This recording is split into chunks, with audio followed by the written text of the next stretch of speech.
नमस्कार, आप देख रहे हैं BRJ टीवी जनता की आवाज़ में। मैं धीरज पानालीला, हमारे साथ में प्रकाश कुमार पंडित आज उपस्थित हैं गया जिला के महकार में उपस्थित हैं। और यहाँ जीतन मांझी जी का भव्य स्वागत किया गया। उनका जन्म स्थान यहाँ पर है और उनके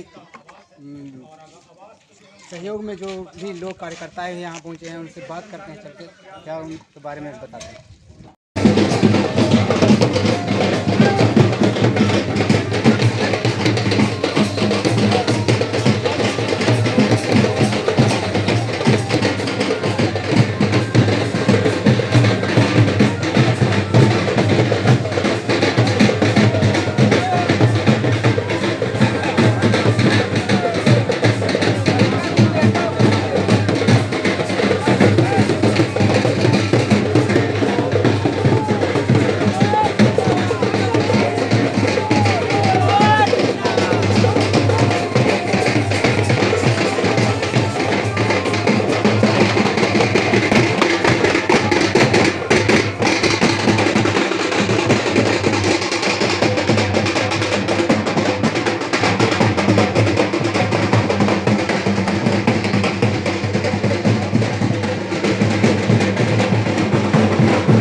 आपका कैबिनेट मंत्री बनने से गया की जनता सुन रही क्या कहना? देखिए, गया की जनता को खुश होने की ज़रूरत नहीं है। गया में जो भारत सरकार से मदद मिलनी चाहिए, गया की जो समस्याओं को पार्लियामेंट में या भारत सरकार में प्रेजेंट करना चाहिए, मैं समझता हूँ कि आज तक नहीं हो सकी। आप लोग जानते हैं कि 16 अप्रैल को जब नरेंद्र भाई मोदी जी आए थे तो दो बात आप लोगों को जानना चाहिए और जनता को बताना चाहिए। एक बात तो उन्होंने कही थी कि मैं यहाँ चुनाव जीतन मांझी नहीं लड़ रहा, यहाँ चुनाव नरेंद्र मोदी लड़ रहा। ये बहुत बड़ी बात है और समझते हैं कि जितने भी मीटिंग उन्होंने की होगी शायद ही कोई मीटिंग में इस प्रकार की बात करी होगी। तो इसे समझा जाना चाहिए कि जीतन मांझी के प्रति क्या उनकी भावना थी और उनकी भावना के अनुरूप गया के लोगों ने जब काम किया तो आप देखें, हम मंत्रालय मांगने गए थे थोड़े, मंत्री पद मांगने गए थे थोड़े, लेकिन उन्होंने कैबिनेट में पहली बार चुनाव जीत के गए, मंत्री पद दिया, कैबिनेट में विभाग भी ऐसा दिया जो कि गरीब जो रोजगार देने से संबंधित है, इस पर बहुत काम किया जा सकता है। तो ये बातें हुई। और रही बात गया की, तो गया की दो चार समस्याएं ऐसी है जिससे गया का विकास संभव है, खास करके औद्योगिक दृष्टिकोण से भी और पर्यटन के दृष्टिकोण से। पर्यटन के दृष्टिकोण से है, जो हम मुख्यमंत्री थे तो हमने सोचा था कि फल्गु नदी को हम लोग सतत सलीला बने हुए फ्लोटेड नदी बना दें, ताकि और उसको बनाने के लिए था कि मीठों के नज़दीक में हम बांध बांधेंगे और नदी के दोनों किनारे आपको डोभी तक, बोध गया तक हम सड़क बनाएंगे और इसमें 25 फीट से 10 फीट 15 फीट तक पानी रहेगा बोध गया से आगे तक के। और इसमें इस तरह से भी हम बात करेंगे कि साहब बहुत सा बोटिंग होगा, फेरी लोग चलेंगे और काफ़ी पर्यटन का पैसा मिलेगा। और इस चीज़ के दाहिना किनारे से नहर निकाल करके हम मुकामा टाल में भी ले जाना चाहेंगे पानी, जहाँ मुकामा टाल के लोग का कहना है कि अगर 2 फसल हम उपजावेंगे तो सोना उपजाएंगे। तो वो भी पार्ट है बिहार का, उससे भी समृद्धि बिहार की हो सकती है। तो हमारे मुख्यमंत्री वो चर्चा भी अब प्रधानमंत्री से किया कि हम इंद्रपुरी से सोन से पानी ला करके गंगा में गिराना चाहते हैं। ये हमारे कढ़ाई जो सूखी हुई है, ये बातें कर दीजिएगा तो मेरी कढ़ाई में कुछ न कुछ बातें आ जाएगी। फिर गया एयरपोर्ट है, आज मानपुर है जिसको कानपुर कहा जाता है, अनेक करघा वहाँ पर है, सूट उनको बाहर से लाना पड़ता है, उनका प्रोडक्ट बाहर नहीं जाता है। ये सारे चीज़ को डेवलप करके सूट यहाँ बनाने की बात होगी, इनकी चीज़ को बाहर भेजने की बात होगी। उसके लिए गया रोड ग्राउंड पर माल बाहर विमान गिरना चाहिए। आज तक माल बाहर विमान नहीं गिरा, कार्गो सेवा नहीं होता है, आज तक कोई आंसर लगाने का काम नहीं। तो ये बातें भी हम उनके सामने रखने की बात हुई। दूसरी बात, बोध गया अंतर्राष्ट्रीय जगह है, वर्ल्ड हेरिटेज में वो इंक्लूडेड है। हमारा विष्णुपथ है, वो भी आप जानते हैं कि साल में एक बार लाखों लाख आदमी आते हैं पृथ्वी पर को ये करने के लिए। तो जब बनारस कॉरिडोर हो सकता है, मथुरा कॉरिडोर हो सकता है, ताज आगरा कॉरिडोर हो सकता है, तो फिर बोध गया विष्णुपथ और राजगीर कॉरिडोर क्यों नहीं हो सकता? इस बात का कल्पना शायद किसी के दिमाग में नहीं है। ये बात की चर्चा भी हम माननीय प्रधानमंत्री के सामने किया है। अगर ये हो जाता है तो हम समझते हैं कि अकेले बिहार को ही जो कॉरिडोर की योजना है जो, और हमारा पानी लाने वाला जो है बिजो मान करके वो, इससे बिहार को हम आधा बजट जो है इसको हम खाली ब्याज पूरा करें। ये सारी बातें हम लोगों ने की है। तो 3-4 बात के अलावा भी, जैसे गए बोध गया है, आप लोग बोध गया में रहते हैं, आप जानते हैं कि जब हम आगरा गए तो मालूम हुआ कि वहाँ आगरा विकास प्राधिकार है। मथुरा में गए तो देखा वहाँ विकास प्राधिकार है।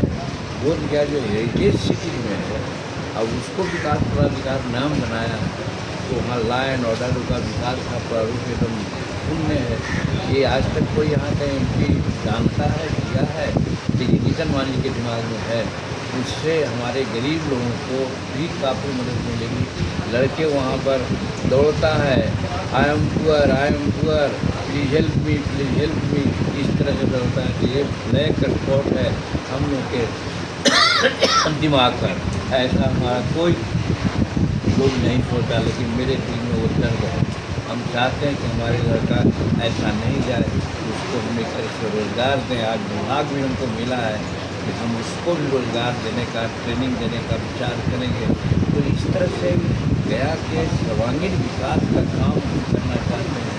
गया में देखिए जो हम बनाना चाहते हैं नदी किनारे दोनों सड़क, उससे होगा गया का ट्रैफिक बहुत जाम होता है। हम वो सड़क निकाल देते हैं तो जैसे आएगा लोग, अब जाएगा गाड़ी लेकर, कोई दिक्कत नहीं होगी। फिर शाम को जिस तरह से पटना में अभी गंगा किनारे शाम में जाइए तो लाइन में हज़ारों हज़ार आदमी वहाँ पर बैठते हैं, इंजॉय करते हैं। वही चीज़ हम फल्गु में पानी दे करके नदी किनारे दोनों करेंगे तो गया का सेकंड रूप वहाँ हो जाएगा, मैंने पटना का। तो ये सब कल्पना करना बहुत लोगों के बस की बात नहीं थी, नहीं किया, लेकिन मेरे दिमाग में ये सब है, ये सब करेंगे तो स्वाभाविक है कि आप लोग सोच रहे हैं कि जो हम लोग नहीं सोचते हैं वो जीतन मांझी सोच रहा है।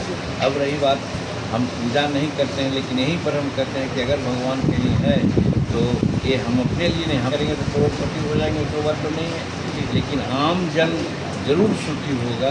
इसीलिए आम जन के लिए ये बातें हम करने के लिए भगवान से भी प्रार्थना करते हैं कि आप हमको मदद कीजिए। नरेंद्र भाई मोदी जी भगवान ने तो हमको इस कदर परीक्षा लेने की बात की है कि हम ऐसा काम देते हैं। मांझी को मुख्यमंत्री के रूप में अच्छा काम किया था, इस विभाग में भी अगर देंगे अच्छा काम करेगा तो बिहार के गरीबों का कल्याण होगा। इसलिए न सिर्फ गया का बल्कि बिहार के गरीबों में एक खुशी की बात हो सकती है, क्योंकि उसके लिए जो माइक्रो विभाग मिला है, माइक्रो और स्मॉल, ये सब उसी के विकास का काम है। अब इसको हम लाएंगे। हम दिल्ली में बैठ करके हमने देखा है कि इम्बैलेंस है विभाग में, कहीं दूसरे राज्य में ज़्यादा है, बिहार में कम है, तीसरे राज्य में कम है, तो वो सबको समेट करके हम बिहार में लाएंगे, क्योंकि बिहार का डेंसिटी पॉपुलेशन ज़्यादा है, गरीबी ज़्यादा है, स्पेशल राज्य की मांग होती है। तो सब कुछ को देखते हुए बिहार को आगे बढ़ाने का काम हमने सोचा है, उसमें गया भी इंक्लूडेड है। इसलिए आपका प्रश्न गया के लोग घूम रहे हैं, स्वाभाविक है। जी जी सर, पीएम नरेंद्र मोदी अभी दिल्ली गए हैं सर, G7 में शामिल होने दिल्ली से लेकर। देखिए ये बड़ी बात है, हर चीज़ में आप देखा G7 में आज भाग दिए हैं। आज से कुछ दिन पहले भाग लिए हैं। तो नरेंद्र मोदी जी सिर्फ भारत के प्रधानमंत्री नहीं अब रहे, वो संसार के सबसे सबलतम नेता के रूप में उभरे हैं, पॉपुलर नेता के रूप में उनकी बातें संसार के सब लोग देखते हैं। आपने देखा जब रूस और यूक्रेन की युद्ध चल रही थी, उस युद्ध में हमारे 22,000 लड़के वहाँ थे और सब लोगों ने मांग किया कि हमारे बच्चों का क्या हुआ। तो आप लोग सुना होगा जब मोदी जी से गुहार किया गया तो मोदी जी कहे पुतिन से, पुतिन आप युद्ध रोक दो, मेरे लड़के वहाँ से फंसे हुए हैं। और वो युद्ध रोका और उसने पूछा पुतिन ने कि भाई आपका लड़का को कैसे समझे कि आपका लड़का है। तभी उन्होंने कहा कि जिसके हाथ में भारत का तिरंगा झंडा होगा वही हमारा लड़का होगा। तो इसका लाभ बांग्लादेश का लड़का लिया, पाकिस्तान का लड़का लिया, हमारे लोग लिया है यार। इतना बड़ा महत्व, इतना बड़ा व्यक्तित्व उनका उभरा है। G7 क्या है, वो तो वर्ल्ड के नेता के रूप में उभर रहे हैं। इसलिए ये छोटा मामला है और G20 की बैठक करके उसकी अध्यक्षता किया। ये भारत का सौभाग्य है कि इतना बड़ा नेता हुआ। सर, शपथ ग्रहण से पहले आपने कहा था सर दशरथ मांझी के वंशज हैं, दशरथ मांझी को भारत रत्न दिलाने को क्या कहना चाहिए? देखिए, हर चीज़ का एक प्रस्तावना होता है। किताब लिखी जाती है, कहानी लिखी जाती है तो पहले उसका प्रस्तावना बनता है। तो आप लोग समझते होंगे, ये बात को भले लोग न समझे, हम एक प्रस्तावना सेंट्रल हॉल में लिख दिया ये कह करके कि हम दशरथ मांझी के खानदान के आदमी हैं। वो छेनी हथौड़ी से हमने 24 बरस कर दिया, जबकि है 22 बरस, लेकिन कह दिया था कि 24 बरस छेनी हथौड़ा से पहाड़ काट करके उन्होंने रास्ता बना दिया। और उन्होंने कहा था कि जब तक हम तोड़ेंगे नहीं तब तक छोड़ेंगे नहीं।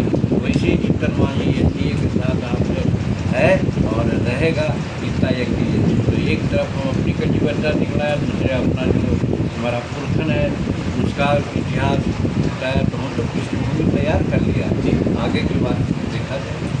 सर, आखिरी सवाल सर, 2 महीना इलेक्शन रहा सर, मांझी समाज पर बहुत अत्याचार हुआ, कई न्यूज़ चलाए हैं। ये कहा जाता है कि जो परिवार आगे बढ़ता है आगे वो मार खाता है, लेकिन तो भी वो प्रेशर में रहेगा और तीसरा स्टेज आएगा तो वो मारेगा दूसरे। तो आज पहला स्टेज है जिसमें हमारे मार खा रहे हैं। तो हम बहुत खुश हैं इस माने में कि हमको याद है यही हथियामा में रमानी मियाँ थे, उनके 7 बेटा थे। एक बेटा जब आता था कहने के लिए कि अम्मी हमको फलना मारा, एक दिन बेटा को 3 डंडा मारा कि साले दोनों बकरी का दूध दिया है, तुम माँ का दूध नहीं पिए हो, जब जो करना है तो करो। 2 महीना के बाद शिकायत आने लगी कि उसका बेटा दूसरे को मारा है। तो मेरा कहने का मतलब है कि हमारा जो समाज है आज तक सोया हुआ था और उसमें शैक्षणिक उपलब्धता नहीं आई। हमारा समाज में आज भी जबकि जनरल लिटरेसी रेट 76 और 80% है, शेड्यूल कास्ट का लिटरेसी रेट 20-25% है, लेकिन शहर का लिटरेसी रेट 6% है, 7% है। तो समाज ने अभी इसको दबा के रखने का काम किया है।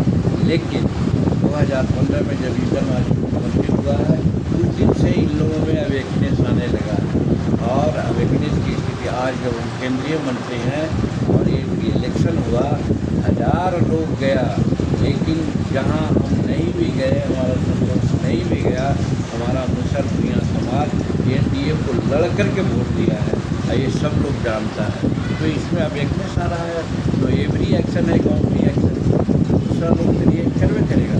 इसलिए वो मार खा रहा है, उससे बहुत अप्रोची नहीं है। हाँ, उस पर कार्रवाई हुई है, अगर कोई गलत किया है हमारे नॉलेज में बात आती है तो उसका हम पुलिस से और